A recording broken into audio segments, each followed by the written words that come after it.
Estábamos hablando de la vasectomía y para ese tema el día de hoy vamos a tener a un urólogo que respetamos y queremos mucho aquí en Salud y Algo Más. Él es el doctor Alejandro Jaramillo, urólogo de la Pontificia Universidad Javeriana y magíster en bioética de la Universidad Javeriana también. Además, el doctor es miembro de la Sociedad Colombiana de Urología. Así que, doctor, muy buenas tardes. Bienvenido a Salud y Algo Más. Hola, muy buenas tardes. ¿Cómo les ha ido? Bien, doctor Alejandro. Bueno, doctor, nosotros aquí medianamente hemos explicado qué es la vasectomía, pero queremos que usted nos explique claramente qué es la vasectomía y por qué es tan importante en los hombres. Bueno, pues cuando los hombres tomamos la decisión de no volver a tener hijos o no tener hijos desde un comienzo, es decir, quienes ya tenemos uno, dos o más hijos, o quienes desde un comienzo toman la decisión de no tener hijos, pues hay varias opciones para eso, tienen varias opciones. La primera, pues, es usar métodos de barrera, es decir, como el condón, básicamente, o que la pareja pues planifique, ¿sí? Que su pareja planifique. Esto funciona, pues, por supuesto, en parejas estables, pero, pues, digamos, hay un grupo de personas o de hombres que pueden ser más jóvenes, que no tienen pareja estable, entonces, pues, su actividad sexual, pues, es un poco más, digamos, dispersa, tienen varias parejas y, pues, digamos que su única manera sería el uso del condón.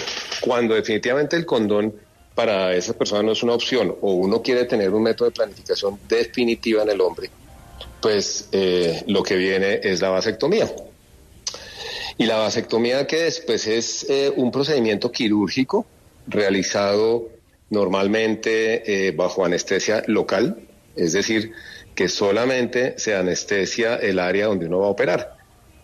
Se inyecta una pequeña cantidad de un líquido anestésico sobre la piel del escroto, en la piel del escroto y en los canales inguinales, y de esa manera pues el paciente solamente va a sentir que lo manipulan, pero no va a presentar dolor o no debería presentar dolor durante el procedimiento.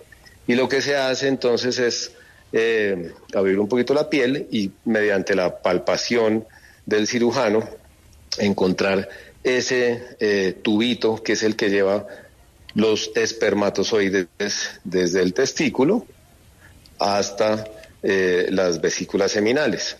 Ese conducto se llama el conducto deferente, ¿sí? Entonces, en realidad, pues, se le dice vasectomía, pero, digamos, el nombre técnico es una deferentectomía, porque es extraer y cortar el conducto deferente. Eso se hace a través de una incisión muy pequeña en un punto específico del escroto que se llama el rafé escrotal, que es esa rayita que se ve como en la mitad del escroto que baja de la base del pene hacia atrás. Ahí en la mitad se hace una pequeña incisión, más o menos 1 centímetro, y como les digo ahorita, mediante la manipulación, pues uno toca ese conductico, lo acerca a ese orificio y con unas pinzas especiales, pues uno extrae un pedacito de ese conducto, lo aísla, digamos, lo corta, lo anuda. En ocasiones se puede como cauterizar el extremo de cada uno de esos puntos y además se le puede como interponer una membranita para que uno de esos cabos quede cubierto y aumente, digamos, la efectividad del procedimiento. Este procedimiento se hace de manera bilateral, dado que uno tiene, pues, 2 testículos. Entonces, cada uno de esos testículos tiene precisamente un conducto deferente. Entonces, pues, toca hacer el procedimiento a izquierda y derecha, de manera bilateral. Una vez uno corta esos conducticos, pues ya verifica, pues, que no haya nada de sangrado y pone unas cinticas en el orificio y santo remedio. Eso es todo. Doctor, ¿podemos decir que la vasectomía es permanente o hay una forma de reversar esta decisión que toma el hombre cuando quiere empezar a usar su propia planificación? Entonces, pues esa es una muy buena pregunta. La vasectomía per se, pues es permanente. Es decir, si yo no hago nada para revertirla, la vasectomía se me va a quedar ahí de por vida. Sin embargo, si yo en algún punto de mi vida decido volver a tener hijos o decido que quiero, no sé, por la razón que sea, porque tengo una nueva pareja o por lo que sea, pues quiero volver a tener hijos, toca volver a operar ese paciente. Entonces, pues en este caso la cirugía ya no es, pues por supuesto, una vasectomía, sino otra que se llama una vasostomía, que es ya un procedimiento normalmente bajo anestesia general. Ya no se puede con anestesia local porque es un procedimiento mucho más largo y de pronto un poco más molesto. Se hace una incisión a cada lado del escroto, ya no se hace una sola incisión en el centro, sino que de cada lado toca trabajar con más comodidad, de manera tal que uno hace una cortadita en el escroto un poco más grande y busca los conductos, los dos cabos que, digamos, tiempo atrás se seccionaron o se dejaron, producto de la sección de ese único conducto. Entonces uno busca esos tubitos y lo que hace es como alistarlos, preparar cada uno de esos tubitos, dejarlos permeables y con una suturita muy pequeña, casi de oftalmología, y con la ayuda de unos lentes que aumenten la visión o de un microscopio, se busca, digamos, volver a empatar esos tubos. Entonces eso se llama una vasostomía y pues sí se puede revertir la vasectomía, pero mediante un procedimiento quirúrgico. Doctor, tenemos a Hugo en la línea, lo está llamando para preguntarle algo. Hugo, ¿qué le quiere preguntar al doctor Jaramillo? Doctor Jaramillo, buenas tardes. Mire, es para preguntarle... Hola, muy buenas tardes, Hugo. Buenas tardes, doctor. Mire, es para preguntarle lo siguiente. Referente a la esterilización esa que hacen o parcial o total. No, es referente a la prostatectomía. Cuando le extraen la próstata por una hiperplasia, por a veces motivos, pues ya queda infértil la persona. ¿Y qué riesgos tiene la operación, la cirugía de prostatectomía, o sea, la extracción total de la próstata? Gracias, doctor. Bueno, don Hugo, bueno, aquí nos salimos un poquito del tema, pero claro, en respuesta a su pregunta, pues, a ver, la prostatectomía tiene, digamos, son dos maneras de ver la cirugía de próstata. Una cirugía de próstata que viene cuando el paciente tiene cáncer, y entonces ahí sí se hace una prostatectomía total o radical, que es quitar, si uno se imagina que la próstata sea una naranja, pues es quitar toda la naranja con cáscaras, pepas y todo, ¿sí? Y en ese caso, pues, digamos, en todos los casos el paciente es muy probable que quede infértil, ¿sí? Pero aquí con mucho más razón porque uno quita todo, ¿sí? Entonces el paciente no tiene de dónde, lograr embarazar. Segundo, la otra opción es cuando el paciente lo operan porque está orinando mal. Entonces a esa naranja uno lo que hace es como abrirle la cáscara y sacar el relleno. Como se altera el mecanismo eyaculatorio en esa cirugía, pues es difícil lograr un embarazo, ¿sí? Ahí no se quita toda la próstata, pero sí ese relleno, y cuando uno quita todo ese relleno, pues se altera totalmente ese mecanismo y es muy difícil embarazar posteriormente porque no hay un mecanismo eyaculatorio, ¿sí? Entonces, pues esa sería la respuesta para don Hugo que nos llama. María, ¿cuál es su pregunta para el doctor? Buenas tardes. Buenas Hola, tardes, María. adelante. Yo quería hacer una pregunta referente al tema de hoy. Sí, señora. Y pues, digamos, es para saber si hay algún inconveniente, o sea, digamos, algún peligro referente a esta cirugía. Ok. O sea, con peligro te refieres como a las complicaciones que pudiera haber o los efectos que cause a futuro. Sí, señor. Ok. Entonces, con la cirugía de la vasectomía, pues como en cualquier otro procedimiento, sí puede haber complicaciones. Son bajas, en realidad son bastante bajo el porcentaje de complicaciones, pero los puede haber. ¿Y cuáles son los más frecuentes? Que haya, digamos, sangrado durante el procedimiento, que sangre un poco. A veces cuando se suelta algún pequeño vasito de los que uno está ligando o amarrando ahí, pues se puede producir un hematoma, que el hematoma pues es como una acumulación, una colección de sangre ahí dentro del escroto. Esos hematomas a veces se pueden infectar, o los hematomas pueden presentarse unas horas o al día siguiente de la cirugía o unos días después de la cirugía si uno no se cuida bien. Puede haber dolor testicular crónico, que es que el testículo, uno de los dos testículos, quede molestando, como doliendo. A veces se produce una cosa que se llama un granuloma, que es donde uno corta el conducto deferente, tal vez se acumulan esos espermatozoides y se forman como unas bolitas adentro que pueden producir dolor. Entonces, si ese dolor es muy fuerte e incomoda, pues toca llevar al paciente a cirugía nuevamente y en un procedimiento, quizás con anestesia general, abrir y retirar ese granulomita que se puede producir ahí. Y otra complicación, o no una complicación, sino, bueno, tal vez mejor hablar como del porcentaje de efectividad de la cirugía. Pues esta no es una cirugía que sea 100% efectiva. Es una cirugía que uno puede decir que es como 99.5% efectiva. Es decir, que hay un porcentaje de recanalización de esos conductos que uno secciona, como el 0.5, 0.6% es ese porcentaje. Imagínese, doctor, uno ser la estadística, uno ser ese 0.5, Dios mío. Eso está complicado. Eso puede pasar, sí. Todos los que operamos tenemos por ahí algún caso de un 0.5%. Pero eso quiere decir que si ese van a hacer es porque va a ser el próximo Lionel Messi o el Papa o alguna vaina rara. Entonces, que tenía que nacer. Bueno, doctor, yo le tengo una pregunta. Tengo entendido, y ya usted para eso está para explicarnos, que supuestamente la vasectomía después de ciertos años de habérsela realizado, ya por más de que le hagan la reversible, ya no es posible que que el hombre sea fértil. ¿Es verdad?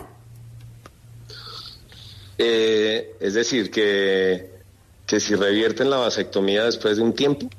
Exactamente. Sí, pues digamos que baja el porcentaje de efectividad, es decir, no es lo mismo que yo me haga hoy la vasectomía y resulta que dentro de 3 días yo me arrepiente y diga, no, qué bruto, yo por qué hice esto, la embarré, yo me quiero recanalizar. El porcentaje de efectividad va a ser mucho más alto que si tomo esa misma decisión 8 o 10 años después, ¿sí?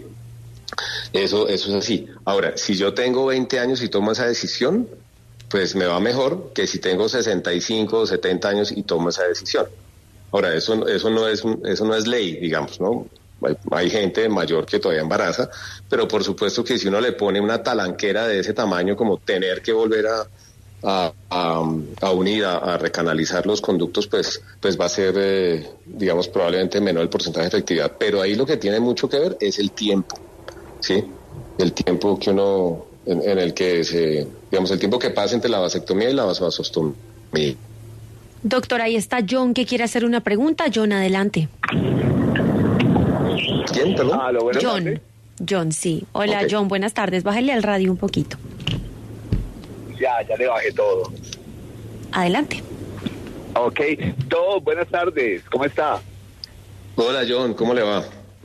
Muy bien, tengo 2 preguntitas. La primera es, tengo siempre la incertidumbre, la duda, yo me hago la vasectomía, ¿para dónde se va el semen? Y la segunda, si yo más adelante quisiera donar semen, ¿lo podría hacer? Ok, bueno, muy buenas preguntas, muchas gracias, John. Pues la primera pregunta, referente al semen, pues son 2 cosas importantes ahí. La persona que se hace una vasectomía va a seguir eyaculando, es decir, le va a seguir saliendo semen. Porque lo que uno está haciendo es, digamos, cortándole el camino a los espermatozoides para que estos espermatozoides no lleguen al semen. pero como el semen se produce en otro lado, en las vesículas seminales en su gran mayoría, y una pequeña parte del líquido prostático que se une también al semen, esa parte no se afecta, pues uno va a seguir eyaculando. Es decir, que a la vista, digamos macroscópicamente, al ojo, el semen va a seguir igual. Lo que pasa es que ese semen que le salga a uno ya no viene con espermatozoides, ¿sí? Entonces, la producción de semen va a ser la misma, solo que el semen ya no viene cargado con espermatozoides. Entonces, pues, de pronto la pregunta la podríamos variar un poco hacia qué pasa con los espermatozoides que quedan ahí, ¿no? Porque pues uno igual sigue teniendo testículos que producen espermatozoides y una estructura que se llama el epididimo que los madura y todo eso, y pues ellos van a querer salir. Digamos que eso es un poco incierto, pero lo que sí, digamos, la teoría general es que hay unas células que tenemos todos que se llaman los macrófagos, que al parecer fagocitan o se comen, digamos, esos espermatozoides, ¿sí? Entonces, esa es la situación. Y la segunda, pues, creo que era referente a si se puede revertir, era la segunda pregunta. Yo creería que pues, ya quedó respondida. ¿Perdóname? Que si puede donarlo. Donar el semen. Pues sí, no creo que se lo acepten porque ya no le va a servir para nada, ¿sí? El semen, pues usted ya no es una persona fértil y el semen lo dona a uno para las personas que, mejor dicho, para embarazar en los bancos de semen. Entonces, pues si usted se hizo la vasectomía porque no quiere embarazar, pues no tiene ningún sentido después usted donar un semen. Entonces, en un banco de semen lo primero que hacen es hacerle un espermograma para ver que esa persona que llega a donar, pues sea normal, ¿no? Digamos, tenga un semen que sea fértil. Cuando le hagan el espermograma, pues se van a dar cuenta que usted no tiene espermatozoides y pues por donde entró lo van a sacar, no le va a servir para nada.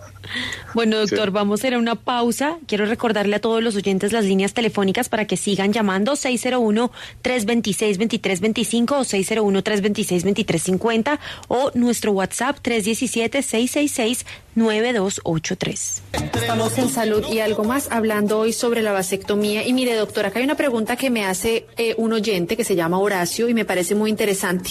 ¿Al cuánto tiempo se pueden tener nuevamente relaciones sexuales después de la cirugía? Y me parece interesante porque tengo entendido que a uno le toca abstinencia por lo menos 3 meses, doctor, ¿o cómo funciona?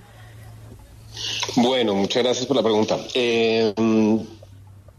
La cirugía, digamos, pues al ser una cirugía menor, digamos, voy a devolverme un poquito porque podría ser, digamos, una información importante es que uno lo operan y, digamos, la incapacidad es poca, unos 3 días. Sí, normalmente uno da 3 días de incapacidad donde el paciente pues sí es importante que se quede acostado, que se cuide, se ponga hielo, bueno, todo esto. Puede volver a trabajar más o menos a los 3 días. La actividad sexual y el ejercicio, la parte física, correr, trotar, todo esto, pues lo puede volver a hacer más o menos a los 8 días. Si uno ya se siente bien en 8 días y no ha habido ninguna complicación ni nada, puede volver incluyendo la vida sexual, tener relaciones sexuales más o menos desde los 8 días. No es que haya abstinencia, sino que es precisamente lo contrario. Lo que pasa es que uno tiene que, mejor dicho, tiene que planificar, ¿sí? Porque todavía podría embarazar. Es decir, tiene que tener eyaculaciones. Esas eyaculaciones pues pueden ser mediante relaciones sexuales con planificación familiar o el paciente debe masturbarse para ayudar a eyacular por lo menos unas 20 veces después de la cirugía. Entonces, lo que no puede pasar es que el paciente tenga relaciones sexuales sin planificación familiar. Yo siempre pongo en la consulta un ejemplo que es como coger una manguera de regar el jardín y uno cortarla. Si uno corta la manguera, pues sí, queda seccionada, pero si uno inclina la manguera se le va a salir el agua que hay adentro. Aquí pasa igual. Entonces, si uno no evacúa todo ese sistema que tiene adentro con un semen que se produjo antes de la cirugía, pues es factible que logre, o pues que en este caso, pues desafortunadamente embarace, porque pues es lo que el paciente no quiere. Entonces le toca tener relaciones, pero le tiene que eyacular. Y el número de eyaculaciones es entre 20 y 30, mínimo 20 eyaculaciones, de la manera como les digo, masturbación o relaciones con planificación familiar. Al cabo de ese tiempo se hace un examen que se llama un espermograma, que es un examen del semen, y cuando ese examen diga que ya no hay espermatozoides, pues ya puede dejar de planificar. Mire, doctor, aquí nos pregunta un oyente, y está relacionado con eso que nos acaba de decir. En el 2021 me hice la vasectomía. ¿Cada cuánto conviene hacer controles y exámenes para evitar la reconstrucción espontánea? ¿Y es el espermograma el único método de verificación? Sí. Entonces, cuando uno se hace el examen, cuando se hace la cirugía, pues como les dije, 20 a 30 eyaculaciones después, o 3 meses después, debe hacerse su primer examen, que es el espermograma básico. No tiene que ser un espermograma completo, pues como si uno estuviera intentando embarazar, sino es un espermograma donde le dicen a uno hay o no hay espermatozoides. Ese espermograma pues es importante que se lo tome en el lugar donde van a leer la muestra. Uno no puede tomarse el espermograma como un examen de orina o un examen de la materia fecal que uno lo toma en la casa y lo lleva después al laboratorio, sino que tiene que ser un examen en fresco, o sea, tiene que ser una prueba tomada ahí mismo para que la lean rápidamente los especialistas en eso y miren a ver si está saliendo o no está saliendo espermatozoides, porque si están saliendo hay que mirar si salen vivos o muertos, y en fin. O sea que es una prueba que se tiene que tomar ahí mismo, donde se lee el examen, ¿sí? Si ese examen sale negativo, hay veces al año uno toma una nueva muestra, y si esa ya está negativa, ya digamos puede dejar así. Normalmente ya al año el que está negativo, que quedó negativo, y normalmente pues no hay que tomar más muestras, ¿sí? Y efectivamente el espermograma es el único examen que le dice a uno si es fértil o no es fértil. No hay otra prueba que le dé a uno esa seguridad, digamos. No existe otra prueba. Bueno, pues doctor Alejandro Jaramillo, queremos agradecerle todo este tiempo aquí en Salud y algo más. Díganos dónde se pueden conectar o contactar nuestros oyentes que quieren tener una cita con usted. Bueno, entonces, pues para la vasectomía específicamente, uno puede ir a la EPS, a cualquiera de esas EPS, es una información que me parece importante darla. La vasectomía la cubre normalmente el PBS, o sea, el Plan Básico de Atención a Salud, y pues está cubierta por la EPS. Para tener citas conmigo, claro, en el 616-7822 es el teléfono mío para consulta médica, y con muchísimo gusto nos podemos ver.